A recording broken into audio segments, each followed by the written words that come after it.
know what? It's that time. It is 3 in the Key with Jason Hickman, and we are going to let the sports fans ask the questions. So do you think you can handle it, Jason?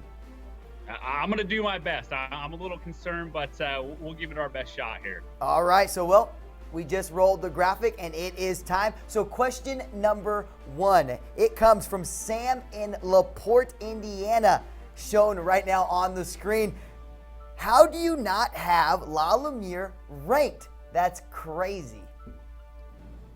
Yeah, well, obviously we appreciate the question, Sam, but I'm going to have to absolutely disagree with you. Obviously, coming into the season, we were very high on the Lakers, had them ranked number 8 in our preseason poll, but they took it on the chin pretty good in their only real game of significance this season. That was a 20-point loss to Sunrise Christian Academy of Kansas last month.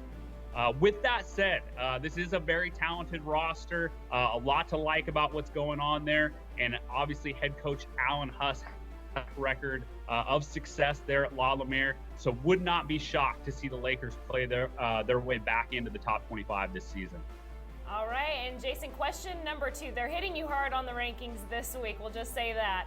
And we talked about this team a little bit earlier, but we have Michael in Illinois, and he asks, how does Curie of Chicago go from unranked to number 9? And how are they ranked ahead of 4-time defending Illinois state champion Simeon?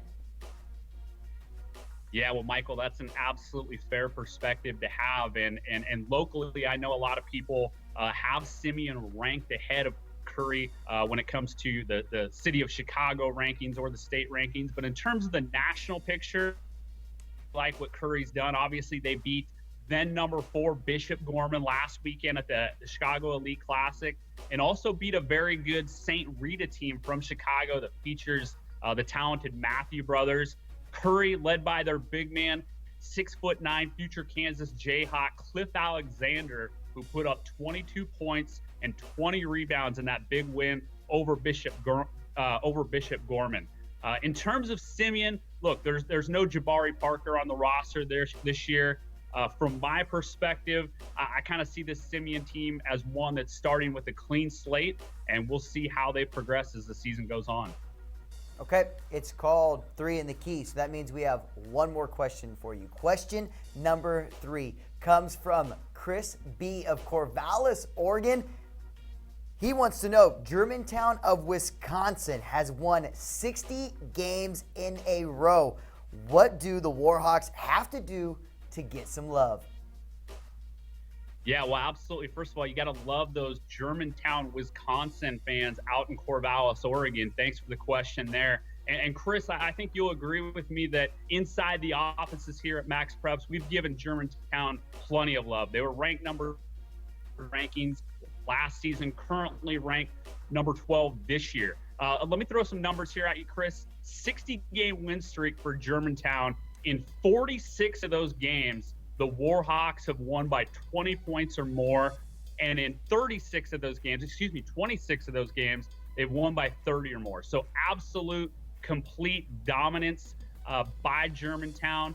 And I think very highly of this program. It's not one that's just beating up on low, local competition. This is a very talented squad, probably 5 or 6 seniors on this year's team will be playing college basketball next season. All right, and that is 3 in the Key. Thanks, Jason. Answering the tough questions this week. Nice work. If users do have more questions for you, how are they going to get a hold of you? Yeah, absolutely. They can find me on Twitter at Jason_Hickman, and we take on all comers, so bring on your questions. Awesome. All right. Well, you heard it here. Go ahead and send in those questions to Jason. Complete domination by Jason on that segment. Good job, bud.